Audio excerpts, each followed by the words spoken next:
So I'm sure you've seen the videos online with people jumping in front of cars trying to scam you out of money, or dash cams are helpful if someone like cuts you off and hits you.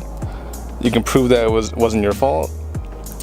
Also with the rear camera, you can record people if they ran you. Like if you were at a stop already and then they just hit you, you can prove that it wasn't your fault. So good to have, in my opinion. I have it in my Z, as you can see. There's the camera. All the other cars here are running it too, such as the MR2. They're all front and rear cameras, and the Skyline also, as you can see through the windshield. The only car that doesn't have it is my 240 actually, so that's what we're going to be installing it in today. So I do have a camera in here, but it's a much older dash cam, and as you can see, it's kind of blocking my view. It's like right in the middle of the windshield. And the BlackVue camera will actually mount behind the rear view. So this camera doesn't have any of the features that the BlackVue does. Like, you can't connect it to your phone, and you can't download any of the images or the videos to your phone. So it's gonna be a good upgrade when I get the BlackVue in here. Okay, so the old camera is out. As you can see, it's kind of bulky, and it does block some the view out of the front because it hangs down below the mirror. So like I said, the BlackVue will mount behind the rear view mirror, and so it won't block anything. It'll be a little more discreet than having this thing hanging down. Okay, so out the box you get your two cameras, obviously. You get your cable to run it, and then your little tool to pry out the panels and stuff, and your power source. So with this, it would only record with the ignition on, but if you get the this part here, if your car detects, or if your camera detects impact, it will turn on and record, so you can potentially catch the person that hit your car, or someone like scratches it or something like that. It will turn on if you have this. If you don't get this, it'll only turn on via ignition, so if the key is on. Okay, so this whole part is optional. You can run it just by running power through your cigarette lighter. It won't always be on, but you can set this up actually to tell it when to turn off. Like when it reaches a certain voltage on the battery, it'll turn off. But I recommend getting this so you have that extra feature that you won't get with just hooking up to your cigarette lighter. Okay. So hooking up this power box is pretty easy. There's only 3 wires. They got a battery, a ground, and then an accessory. And what's nice about the Nissan is it shows you exactly what fuses do what. So all these right here are battery, all this here is ignition, and then all this here is accessory.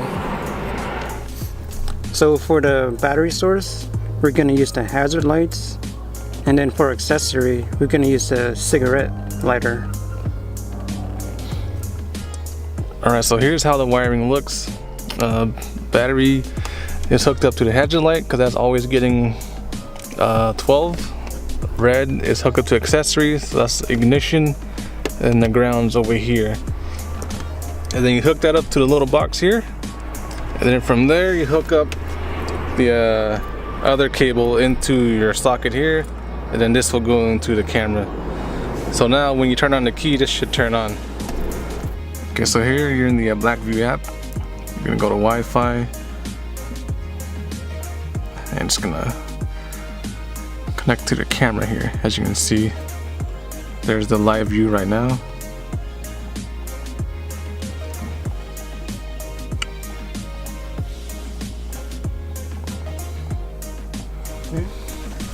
Now we're just gonna position it on the window here using this view.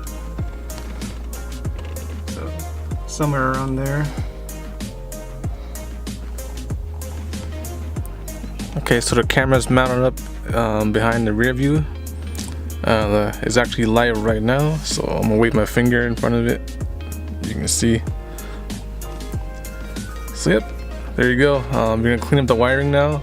So we're gonna just tuck this under the trim, and we also have to do the rear camera. Okay, wire's tucked. Now we gotta do the rear camera. So we're looking at the app here so we can aim the camera. So obviously you want it to be straight back and the correct angle for the height.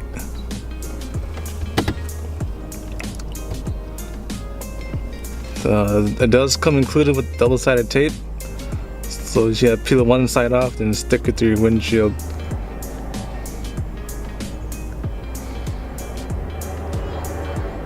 I think right there should be good.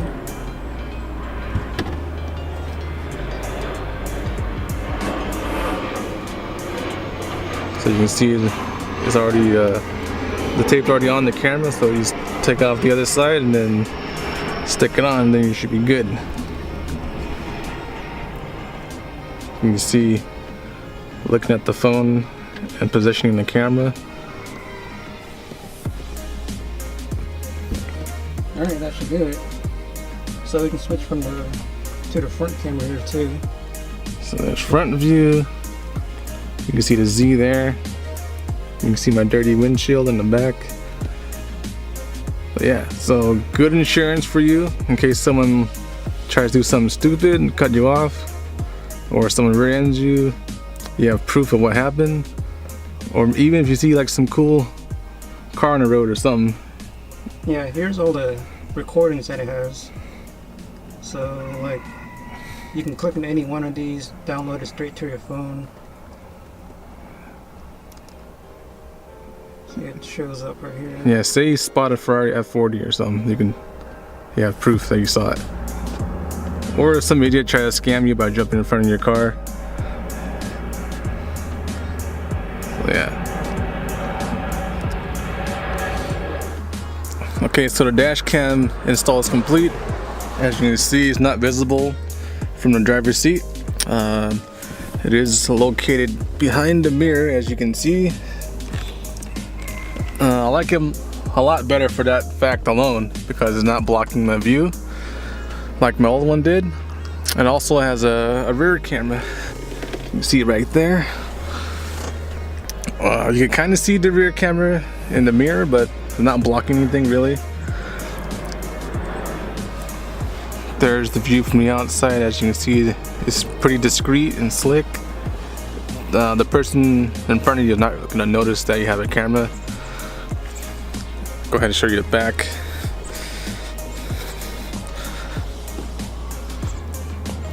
Although it's not super necessary to have, it's just nice that it's there.